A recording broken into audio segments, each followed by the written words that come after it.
From a company that used to release exclusive games loved by millions of fans, to a laughingstock that even fast food chains make fun of with scandals the gaming industry had never seen before. In this video we'll go through every mistake Sony has made, and you'll also find out why Sony is ending physical game discs in such a sneaky way. The last few weeks have been a marathon of failures and anti-consumer decisions for Sony. Once again, they've proven that in today's gaming industry you simply can't blindly trust any company. At this point, Larian Studios is probably the only major developer that hasn't had a huge public controversy. Well, actually, even they got attacked by the anti-AI crowd after admitting they plan to use generative AI during the game development. But today's video isn't about them, so let's talk about why the PlayStation brand is on fire right now. Sony's problems actually started much earlier, but surprisingly, the first public drama wasn't about PlayStation, it was about PC gaming. In 2024, Helldivers 2 launched and became a massive success. Then, at the beginning of May, Sony announced, "Glad you're having fun, but by the end of May, every player must create and link a PlayStation Network account to keep going." There were several problems. Some countries didn't even have access to PSN. Also, one of the community managers responded by saying that if spending 120 seconds linking your account was too difficult, you should simply refund the game and leave a review. And that's exactly what players did. More than 100,000 negative reviews appeared within just 2 days. Interestingly, linking a PSN account to Steam had technically been planned since launch. Sony had only delayed enforcing it because of server issues. You could call it an unfortunate coincidence that exploded into one of the biggest gaming controversies of the year. Sony backed down very quickly. Unfortunately, we wouldn't be that lucky over the following years. The next two controversies revealed Sony's real problem. For years, the company had decided to bet almost everything on Fortnite-like live service games. A game like that can be incredibly expensive to make, but it can also earn unbelievable amounts of money if you actually make it good. And that's exactly the part that developers of Concord forgot about. The game reportedly cost around $400 million to develop, but became an internet meme almost instantly and was shut down just 14 days after launch. During the live service boom, publishers made one huge mistake. They basically assumed that the gaming industry was an endless money fountain that would never run dry. But the truth is much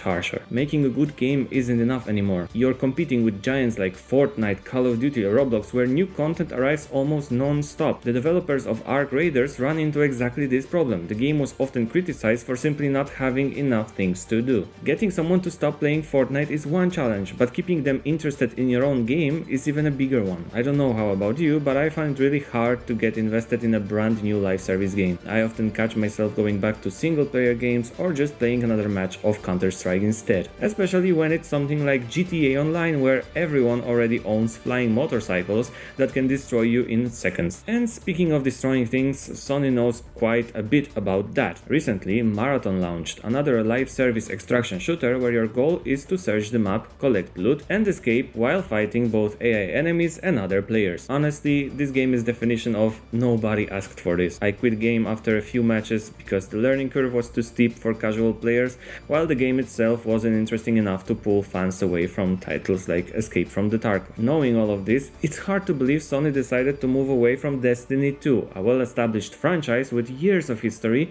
and around 75,000 concurrent players, in favor of Marathon, which currently has only about 5,000 players on Steam. You don't even understand, this franchise stayed with players for over 12 years. For many people, that actually became a reason to finally finish the game, because now all of its content is completely finished and can be experienced from beginning to end. And you might think that that's where controversies end, but the worst was still ahead. Most gamers have probably heard the rumors about PlayStation 6, expected to launch in 2028, and the controversy that followed. Even fast foods were laughing at that controversy because both KFC and Domino posted a post on their social platforms. In it, they were announcing that starting from 2027 they will not sell physical copies of their food. Instead, they will sell only digital copies, like printed out or maybe in PNG form if you'd like. People were shocked after reports claimed that not only would the next generation PlayStation ship without a disk drive, but Sony would also completely stop producing physical game discs. Their explanation: according to Sony, around 85% of players already buy games digitally anyway. The problem is that that number is extremely misleading. Sony manipulated the data. They included older games, games, digital-only indie titles, and even games available through PlayStation Plus. In other words, they counted games that rarely have physical editions in the first place, if they even exist physically at all. That's like saying vehicle pollution in New York is almost non-existent because you only counted bicycles and scooters. So, Sony fanboys, how do you feel now that Sony basically is spitting in your face? Are you still going to pretend it just rained? The funny part is that Sony's biggest first-party games still sell incredibly well as physical copies. And do you know why? Because Sony has monopoly over manufacturing physical PlayStation games. Even if you're a developer who wants to release your game physically, you have to go through Sony and get their approval. Starting with the PlayStation 6 in 2028, there won't be even anywhere to insert a disc,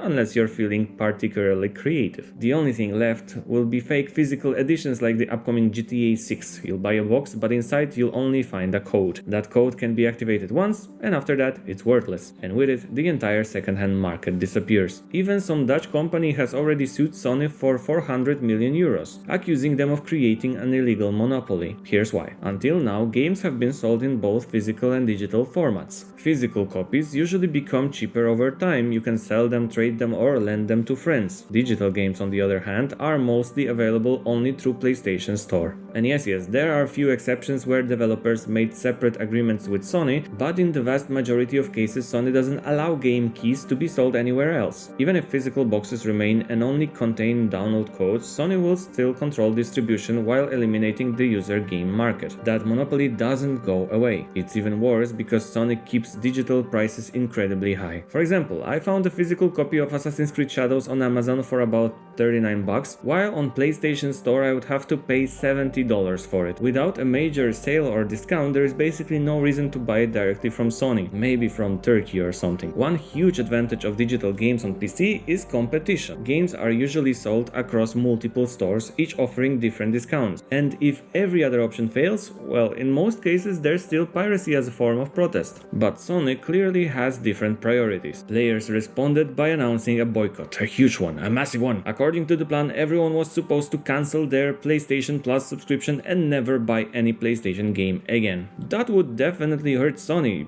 Or maybe not. Just few days later, PlayStation released Call of Duty Black Ops and Black Ops 2, games from 2010 and 12. Each one costs $40, and if you want all the DLCs, that's another $30 for each game. So you're basically paying $140 in total. And that's expensive. Actually, it's even more expensive than GTA 6 Ultimate Edition. And this is where Sony's clever plan comes in, because all you have to do is subscribe to, you guessed it, PlayStation Plus. Suddenly, magically, that $140 drops just to $60. Looks like the strategy worked. Right now, Black Ops and Black Ops 2 are among the best-selling games on PlayStation, even beating newer titles like Assassin's Creed Black Flag and GTA 6. So much for the boycott. And the funniest part, I even saw someone on X praising these releases, and right below his post was a community note pointing out that the very same person had previously encouraged everyone to boycott PlayStation over the decision to remove physical games. The main facility responsible for manufacturing and distributing PlayStation discs is located in Austria. Fortunately, it looks like the employees there won't lose their jobs. Instead, they'll be reassigned to different positions. The new project, backed by an investment of 30 million euros, will focus on producing optical micro lenses, used mainly in AI data centers. It's still unclear whether this was the main reason Sony decided to move away from physical discs, but if it was, then it's another thing that AI has effectively replaced. Sony president Hideaki Nishino also said that with the PlayStation 6, the company wants to move away from the current razor and blades business model. The console itself is the razor. It's sold at little profit or sometimes even at a loss. The blades are the game subscriptions and accessories that eventually earn that money back. Maybe this generation has shown that those blades are simply not profitable enough anymore to justify selling that console at the loss. And Sony's management probably knows that. The only question left is, will players still have enough trust and goodwill towards Sony to spend $1,000, because that's the price suggested by the leaks, on the base model of the PlayStation 6. Steam Machine already showed that people are not really happy about prices like this. The future of gaming is looking darker and darker.